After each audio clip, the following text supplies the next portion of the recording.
Welcome to Flourish in 5. My name is Heather Lottinen, and every Friday I share a story, a lesson, or a quick idea with the goal of helping you gain a new perspective. If you could please share this with your friends, I would really appreciate it. I have been talking a lot lately about therapy, and I often share stories from working with my own therapist and why I think it is so important. If you are listening to this on a podcast player, I'm going to recommend that you pause and jump over to YouTube to watch the video version of this episode, because I'm going to be sharing my screen so that I can help you find a therapist. Why? Does everybody need a therapist? Well, I think need is a really strong word. I think everyone could benefit from a therapist. And I wonder what your current reason is for not seeking one out.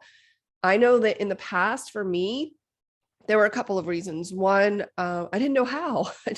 How does one go about finding a therapist? I didn't understand the process. I probably was a little bit embarrassed or maybe ashamed that I thought I needed a therapist.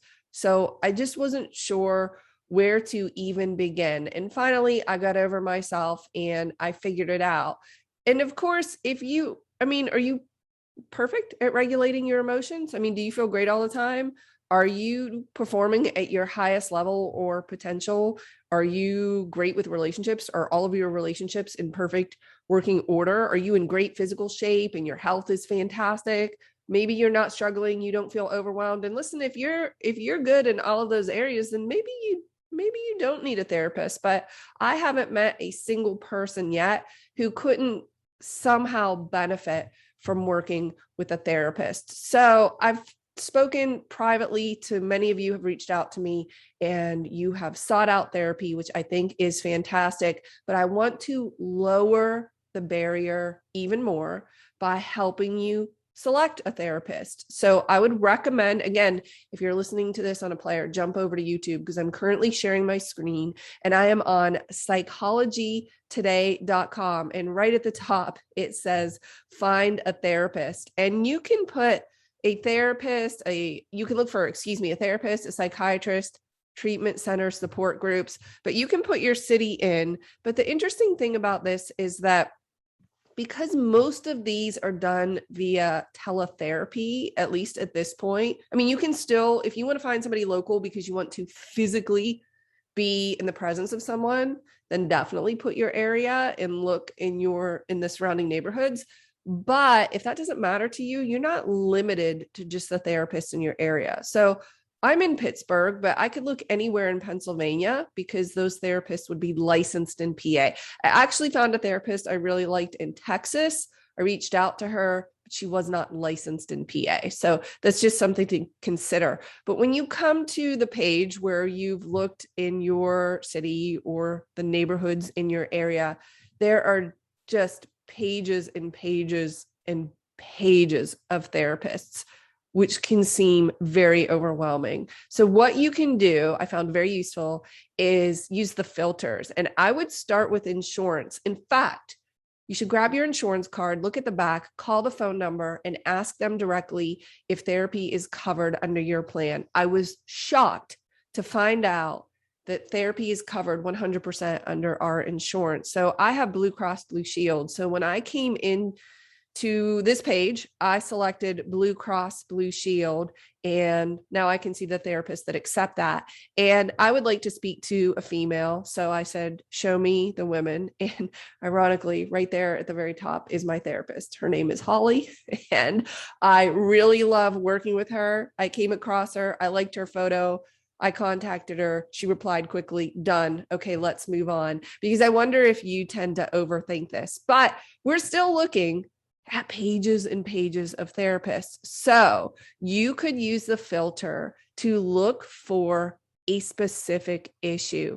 For instance, if you're dealing with anxiety or depression, or maybe you recently lost someone and you have some grief, you can select these filters to look for a therapist who specializes in those areas. You can also select different types of therapy if you are familiar with things like CBT, cognitive behavioral therapy, versus NLP, which is neuro-linguistic programming, or you're looking for someone who is maybe trauma focused, emotionally focused, etc., you can select the age that the therapist deals with. So for instance, I am an adult. So I am looking for, wait, what does that mean? It says children 6 to 10. I took this as this is what the therapist focused on. But now that I'm reading this filter, it sounds confusing. It's like, are you looking for someone who's 6 to 10 years old in Pittsburgh, PA? No. So I'm not sure that makes sense. Anyway, you can look under price point if your insurance does not cover it. And you can go to the more section. And I guess on Psychology Today, you are 100% allowed to discriminate because you can select the type of therapist you would like to talk to. Therapy is very personal. That's why I selected a female. I'm just personally not comfortable speaking to a male about some of my thoughts or issues. So you can run all of these filters. And then what I would recommend, you're still going to have a ton of therapists. You're still going to feel overwhelmed. It's totally fine. You could scroll through pages and pages of therapists, read their bios, look at their photos, make a determination. I scrolled really quickly. I looked at photos and I did read bios of the ones that I was interested in. And then I would view their bio. So let's just randomly pick someone and you click their name, you view their bio, you can see what they target, what they do, and that she offers online therapy. That's important to me. I don't want to drive to an office. I don't have time for it. I would much rather do it over Zoom. Again, it depends on what's important to you. She has a website. You could go check it out. If you understand what all of these letters are after her name, then great, that makes sense to you. I don't know what all of those mean, so I don't really care. But I do like to read through the bios and see if we might be a good fit. Now, here's the thing. Don't expect, like, I wouldn't spend a super long amount of time vetting these. I would pick maybe 3 to 5 that look good to you and reach out to them. I emailed several and ask them, first of all, are they accepting new clients? And several of them did not reply to me. And in fact, now that I think about it, I believe my therapist was the only one who replied and said, yes, I'm accepting new patients. So then, okay, we formed a relationship and off we went. So don't be surprised if you don't hear back from people, or you hear back from people who say, I'm not accepting new patients, which is totally fine. So that's why I wouldn't get your heart set on this one specific person. I would go through and pick a few that you think might be a good fit for you, reach out to them, and then wait to hear back and then get something scheduled. If you get into a relationship with a therapist and after the first couple of sessions, you feel like it's not going in a good direction or you're not getting what you need, then you don't need to maintain that relationship.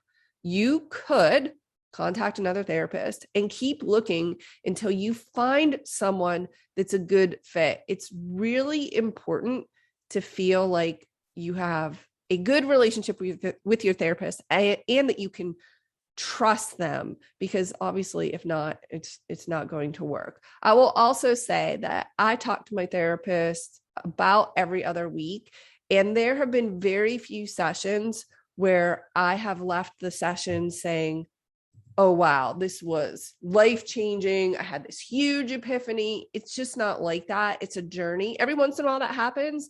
I'll have an idea that strikes me that I think, wow, I didn't realize that about myself. And it's super helpful to put something new into practice. But more often than not, they're just conversations that happen over time. And then you get this cumulative effect of feeling just more at peace in your life and with who you are. Personally, if you're asking for my opinion, I do believe that every single person could benefit from a therapist. If you are rolling your eyes or thinking you're too good for that, I was 100% in your shoes a few years ago, because I consider myself a very high performing individual. Things are going really well in my life, but I could always do better. And so could you. I hope that you found this useful. I'll see you in the next episode.